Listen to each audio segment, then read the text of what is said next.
अस्सलामुअलैकुम नाज़रीन, मैं हूं अनम शेख। नाज़रीन, बेवकूफ़ अवाम पर हुकूमत करना मुश्किल काम नहीं। अवाम जाहिल हो, अनपढ़ हो और ऊपर से बेवकूफ़ हो तो आप इस पर बासानी हुक्मरानी कर सकते हैं। और ऐसी अवाम को कौम नहीं कहा जा सकता। ऐसी बेशऊर भटकी हुई अवाम की मिसाल बकरियों के रेवड़ की सी है, जिससे आप जिस तरफ मर्जी हाँकते हैं ये चल पड़ते हैं। इनमें सही गलत, अच्छे और बुरे की बिल्कुल तमीज़ नहीं होती। इनको बासानी बेवकूफ़ बनाया जा सकता है। इनकी खुद में ना कोई पहचान होती है और ना ही कोई इज्जत नफ्स। इन्हें ना अपने माजी की, ना हाल की और ना ही मुस्तकबिल की कोई फिक्र होती है। ये आंखों से अंधे, कानों से बहरे और जुबान से गूंगे होते हैं। ऐसे लोग जहालत के आला तरीन दर्जे पर फायज होते हैं और ऐसे लोगों को अवाम की भीड़ या जमे गफीर तो कहा जा सकता है, लेकिन कौम नहीं कहा जा सकता। इस अवामी भीड़ को फिर आप जमहूरियत के नाम पर आमरियत बेचते हैं या बादशाहत, इनका मखलों को फर्क बिल्कुल पता नहीं चलेगा, क्योंकि इनके दिमाग माऊफ हो चुके होते हैं।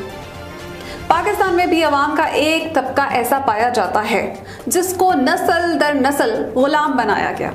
जमहूरियत के नाम पर बादशाहत बेची गई, आमरियत बेची गई, मोरोसियत बेची गई और ये उसको बखुशी कबूल करते गए। इन्हें तालीम से, इल्म से और शऊर से दूर रखा गया ताकि ये कभी समझ ही ना पाए कि इन्हें गुलाम बनाया जा चुका है। अब कल पीटीएम मुल्तान के जलसे की ही मिसाल लें।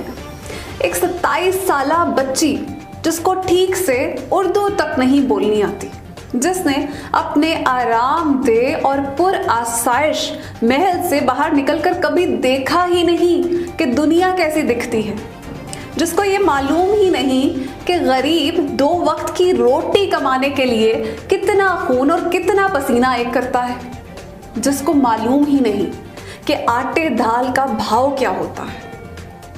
उस मासूम बच्ची को एक पर्ची थमाकर, तकरीर करवाकर लीडर बना दिया गया और एक जाहिल तबका जो कि उम्र भर मेहनत करके भी एक घर ना बना सका, बच्चों को अच्छी तालीम ना दे सका, एक महफूज मुस्तकबिल ना दे सका, उस बच्ची को लीडर मानने पर तैयार हो गया। आप खुद ही अंदाजा लगाइए कि जाहिलों पर हुकूमत करना किस कदर आसान है। आसिफा भुट्टो जरदारी में लीडर बनने की सलाहियत महज इसलिए है कि इसकी आवाज़ और उसका अंदाज बेनज़ीर से मिलता है। वाह वाह। और जाहिल इसको जमहूरियत कहते हैं। आपको अगर अपने लीडर से मोहब्बत है तो बेशक उसकी औलाद में उसकी झलकियां देखकर उनसे भी मोहब्बत करें, लेकिन खुदारा उनको लीडर तस्लीम मत करें। लीडरशिप नस्लों में नहीं दौड़ती। लीडरशिप मेहनत, मुशक्कत, जिदोजहद करके नीचे से ऊपर आने का नाम है। अपनी मेहनत से अपना लोहा मनवाने का नाम है। लीडरशिप विरासत में नहीं मिलती। लेकिन पाकिस्तान का अलमिया ये है कि यहाँ इक़्तिदार और लीडर भी विरसे में मिल जाते हैं, क्योंकि यहाँ के पढ़े लिखे बाशऊर लोग भी मफाद परस्ती के तहत अपना ईमान बेचकर कौम को गुमराह करने में अपना भरपूर किरदार अदा करते हैं। जब उस बच्चे को एक पार्टी की सरबराही अता कर दी गई तो ये बाशऊर लोग बजाय तनकीद करने के, लोगों को आगाही देने के, उल्टा आसिफा भुट्टो की तारीफ करने में मसरूफ नजर आए, जो कि आम बात नहीं। ये अपने फर्ज से बददियानती के मुतरातिफ है। बजाय आवाम को समझाने के कि नस्लों की गुलामी से जान छुड़ाएं, पढ़े लिखे मेहनत कश लोगों को ऊपर उठाएं, वाह वाह करते रहे कि आसफा में बेनजीर की झलकियां नजर आती हैं। अफसोस, इनमें जरा बराबर भी एहसास जिम्मेदारी बाकी नहीं। इनकी मुनाफिकत का आलम तो देखिए कि कल तक इस बात पर दलीलें देते थे कि इमरान खान ईमानदार होगा लेकिन तजर्बाकार नहीं, और आज अंडे से निकलते चूजों की लीडरशिप क्वालिटीज गिनवा रहे हैं। ये वो जाहिल अवाम है जो कहती है कि 22 साल जिदोजहद से ऊपर आने वाला ईमानदार, दयानतदार और निडर लीडर नहीं चाहिए। हमें बेनजीर की झलकियों पर मुल्क और कौम का मुस्तकबिल वारना है। ऐसे लोग कौमें नहीं बनाते। कौमें खानदानों की गुलामी से नहीं बना करती। वॉल्टेयर की एक मशहूर कोटेशन है, उन बेवकूफ़ों को आज़ाद कराना मुश्किल है जो अपनी ही जंजीरों की इज्जत करते हैं। अब बात करते हैं मरियम नवाज की। मरियम जो कल तक इमरान का नाम लेना भी गवारा नहीं कर रही थी और कहती थी कि तुमसे कौन बात कर रहा है, तुम्हारी क्या अहमियत कि तुम्हारा जिक्र किया जाए, तुम तो कठपुतली हो, और आज सारी तकरीर ही इमरान खान पर कर रही हैं। ये तो वापसी की तमाम कश्तियां जलाकर आई थी। फिर अब वापस मुड़कर कहाँ जा रही हैं? तो बीबी मान लीजिए कि आपको हकीकी तकलीफ सिर्फ इमरान खान से ही थी, क्योंकि उस शेर दिल ने आप खूनख्वार नाम नेहाद जमहूरी टोले की असलियत बेनकाब कर दी। आपको हकीकी तकलीफ इमरान खान से ही है, क्योंकि आप जानती हैं कि ईमानत में, दयानत में, सदाकत में, काबिलियत में, अहलियत में आप उसका मुकाबला नहीं कर सकती।